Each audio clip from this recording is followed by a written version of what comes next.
देख रहे हैं AM लाइव न्यूज, सदैव आपके साथ, सत्य के साथ। जितने लोग हैं यहाँ, हर व्यक्ति की, हमारे विचार की भी यही यात्रा है कि हमको शासक बनना है ना। एक राजवंश में एक युवराज पैदा हुआ, यह निश्चय था कि वो शासक ही बनेगा, किसी को कोई संदेह था? वो सिद्धार्थ थे, निसंदेह उस राज्य का शासन करते, वो शासक बनते।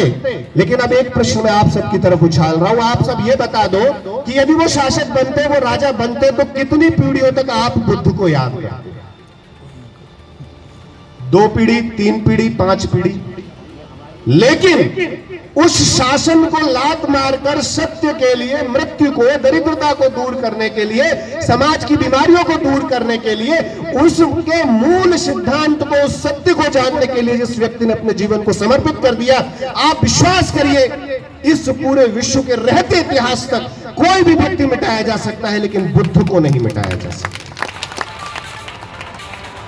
जिन लोगों ने अपनी महत्वाकांक्षाओं को, अपने को पीछे छोड़ के समाज को समर्पित कर दिया है, वो राजू रामरतन बनेगा, वो दीपक अंबेडकर बनेगा। आप और हम में से किसी का सामर्थ्य नहीं है कि हम ऐसे पुरुषार्थी कर्मयोगी लोगों को हम उनकी किसी भी लक्ष्य से दूर कर लें, उनके उद्देश्य से पीछे कर लें, या जहां वो पहुंचना चाहते हैं हम आप उन्हें नहीं रोक सकते। बात बड़ी नहीं करूंगा, लेकिन यदि ये राष्ट्र, ये विश्व, भारत यदि बुद्ध का देश होता, भारत अगर बाबा साहब के संविधान को मानने वाला देश होता, तो विश्वास करो ये जो युद्ध हमारे ऊपर हो रहा है, क्या वो युद्ध होता? भारत आज बुद्ध का देश होता तो क्या ये युद्ध हो रहा होता?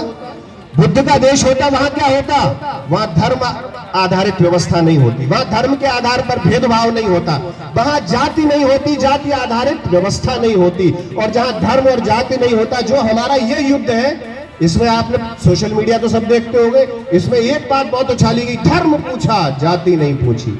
बुद्ध कहते थे धर्म को समाप्त करोगे, जाति को समाप्त कर दोगे, तब ही असल अर्थों में, क्योंकि समाज में जो भी चीज भेदभाव को पैदा करेगी, जन्म देगी, आप समझ लेना कि ये 2 देशों का युद्ध है। उसके इतर हम रोज एक युद्ध को लड़ रहे होते हैं। हम रोज शाम को एक खबर पढ़ रहे होते हैं कि एक दूल्हा जिसने घोड़े पर चढ़ने की कोशिश की, समाज के कुछ अराजक लोगों ने उसको घोड़े पर नहीं चढ़ने दी। ये छोटा युद्ध नहीं है।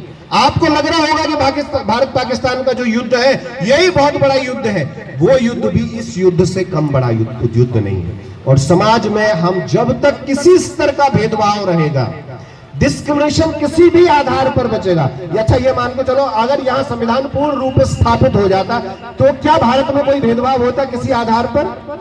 उस पूरे के पूरे दस्तावेज की आत्मा ही यह है कि वहां भेदभाव नहीं रखना, प्रत्येक मनुष्य समान है। और ये दर्शन किसका था? ये दर्शन था बुद्ध का, जिसको दस्तावेज के रूप में बाबा साहब भीमराव अंबेडकर ने अप्लाई किया। हम इस युद्ध से दूर होते, हम कितनी ही क्षमताओं का दोहन इसके आधार पर कर देते हैं कि उसकी कोई जाति छोटी रही है, वो किसी छोटे समाज से आता है, उसको पूरी तरह जो विस्तार मिलना चाहिए वो कभी नहीं मिलता है।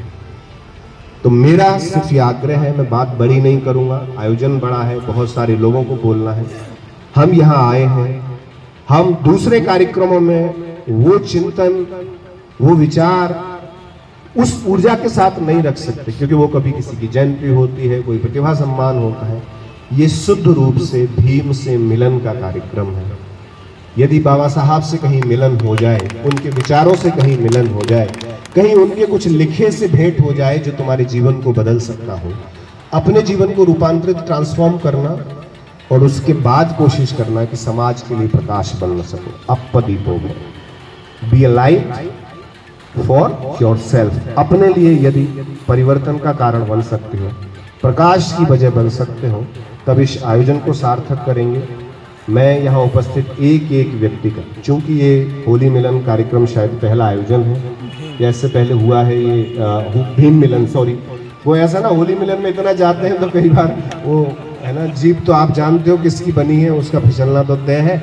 बाकी ये आयोजन पहला आयोजन है, और जिस सशक्त तरीके से आप सब ने अपनी उपस्थिति से ये दर्ज करा दिया है कि ये आयोजन पहला हो सकता है, लेकिन ऐसे अनंत आयोजन पाइपलाइन में है।